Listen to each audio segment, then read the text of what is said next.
crazy? Yeah, you see that grappling pedigree, and along with, he's under the Sergio Pena lineage, but then brings in a lot of the striking background. He's a very successful fighter himself that came through the IFL. Obviously, we mentioned the UFC, and he's built up quite a little squad there in the Southern Colorado region. And then obviously we know pound for pound, along with LT Smash Nelson, Justin Houghton, they're a strong squad over there that always have fighters on pretty much any card that you see in this mountain region.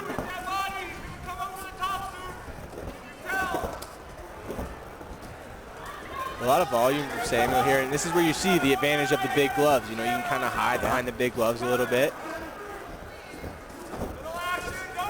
Yeah, these days you see bare knuckle boxing, you see big glove boxing. It's the variation even within that is so great. With bare knuckle, that little fist gets through that V of the arm. It sneaks up underneath. But you're right, with the big mitts on, you can wear them like headgear a little bit. Yeah, and then bare knuckle, you see guys kind of like, I don't know what the technique's called, but they like duck their head almost to try to break the hand. It's a very interesting thing. Make guys hit you off of the crown. Yeah, good right hand. Touch. Whereas on the flip side, we see sometimes it doesn't matter if you have gloves or not, just like we saw in the UFC today with Justin Tafa. He scored that head kick with a double block that was completely defended, and it was still enough power to be able to put somebody out. Well, the foot is a curved weapon, right? So it will sneak around that guard. But also, so often, we'll see somebody, you put their hand or arm in the way of a kick, and we'll say, he blocked the kick. There's no such thing as blocked the kick. You got kicked in the arm real hard.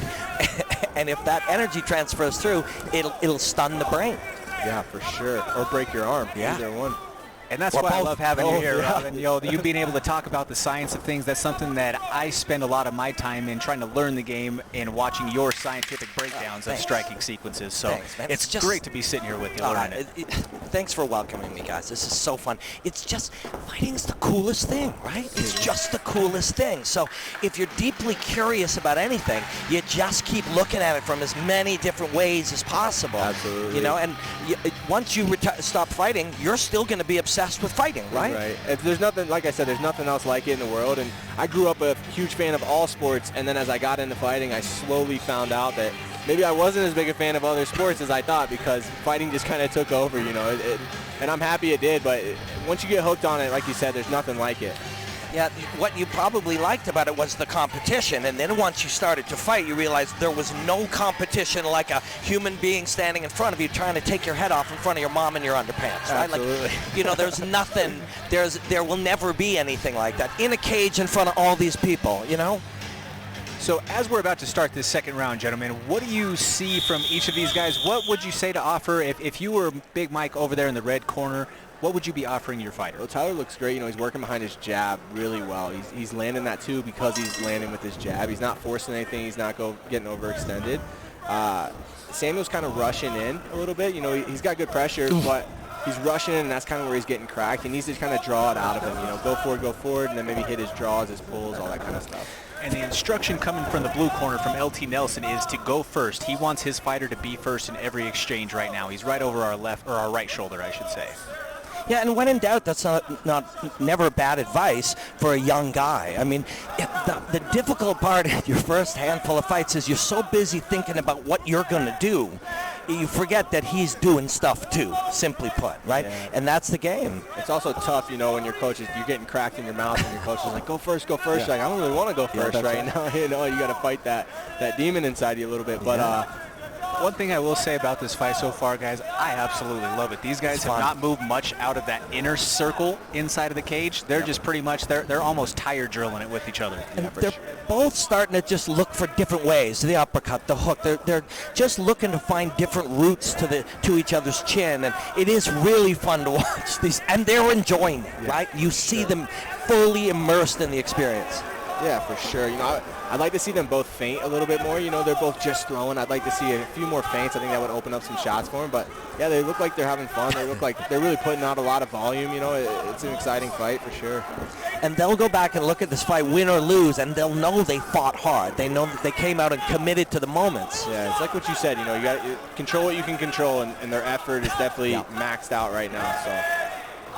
As we got 20 seconds left of this second round, we'll see if we have any theatrics to close this frame out. A little touch with the right hand stepping off. Yeah, it was nice, almost like a little fence there. Oh, good right Strong hand over right the hand. top. Yeah, you're right. When you say it, it's like their effort is maxed, right? Yeah. Like they both are committed to moving forward.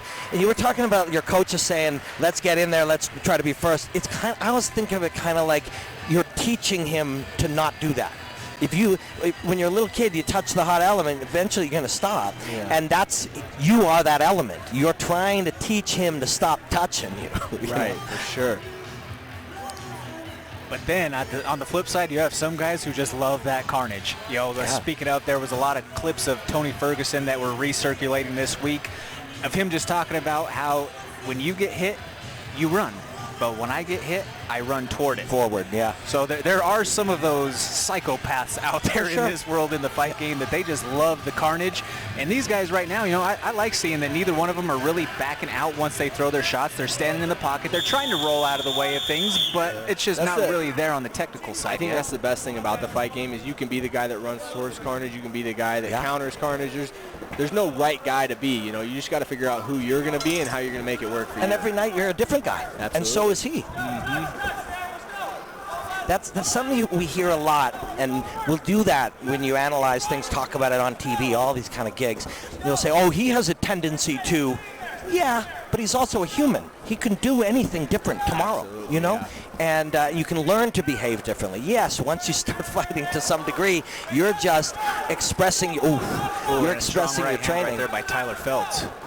But if you're expressing your training, you can change your training. Yeah, for sure. Tyler Depending Feltz on is starting who to find you're that right fighting. hand a lot more right now. Yeah, Sameul is doing a good job throwing his jab, but he's not bringing his hand back to his face, and that's how he's getting hit with that overhand. Sam is still throwing a heavy stream of volume right now, though. Yeah, your observation of the jab not retracting, you see it. And somebody watching at home would be like, he should bring his jab back. It's like, he knows that. When he trains, he does it. Right. But tonight, under pressure here, it's just a slight change in the skill as he fatigues. Right? Yeah, exactly. We're in the third round of a hard fight, and you're thinking about, I got to win, not I got to bring my hand back to my face. I got to do, my feet have to be aligned. You're not thinking about that. You're thinking about, I got to go win a fight against someone who wants to knock me out. Yeah. Beautiful combination right there by Sameul Carr, mixing up, going high, going low, trying to change the eye level of his opponent. I really like how Feltz uses his guard to set up his counters. He kind of lets Sameul tee off a little bit, and then he comes back with a hard one, too, and he's been landing that a lot. Yeah, and he seemed to develop that mid-second round and into the third round. There's a physical learning that happens. Even when you're a young fighter, you're gaining information. We've got 15 seconds left here. It's a great fight. These guys will always be proud of this fight. For sure. This could be 10 seconds for it all, ladies and gentlemen. Tough fight to score as well. I wouldn't want to be a judge on this one. Oof. And what a right hand right there by Tyler Feltz. And if you were a judge, sometimes the last big shot is the one that you're going to see it for. So that right hand you just mentioned could be the fight. It really can. Yeah, for sure. In a close fight, it's always the last 30 seconds. You don't want to be on the wrong end of the last 30 seconds in a super close fight. Hey, that was a barn burner right there. That was the barn burner that we were talking about right there. You got to love a fight like that. You have two guys who went out there, and each fight tonight so far, really, everybody's left it all out there in the cage. But these two, you saw every last bit of them in there. They were just slugging it out toward the end, giving it absolutely everything that they had. Yeah, max effort for sure. Both guys should be proud of what they did. And like I said, they're just building that experience, building that resume, getting more comfortable. It's all good for all of them. That was Samuel's debut, and that was a hell of a debut. You realize as a fighter, or do you realize that most people when they watch this don't think, I want to go do that? You understand that, right? I think most people say they want to go do that. Most people don't really want to go do that. That's right. And I have tons of respect for anyone that's willing to get in the cage, anyone that's willing to make that walk, because it's not an easy thing to do. No matter how good you are, no matter how comfortable you say you are, you're not. And because it's a completely foreign thing to go into a cage in front of a bunch of strangers and your loved ones and say, I'm going to try to hurt this person that's never done anything to me, and they're going to try to hurt me, and afterwards we're going to shake hands and be buddies. Yeah. And so it's absurd when you think about it. It is. It absolutely is, and I love being a part of it. It's beautiful. It's a beautiful thing. That's the thing with people who don't love fighting or don't quite get it.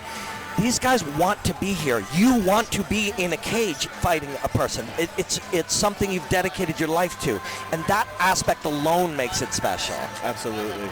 It's definitely one of, I feel like growing up there were sports you could do that you might not like and you got pressured into doing. Fighting's not one of those sports. You can't really be pressured into go doing this because the stakes are so high, the consequences are so high. You have to really enjoy what you're doing and want to be there. Yeah. And as we have the official decision from Chief Inspector Eric Hines to Aaron Varane.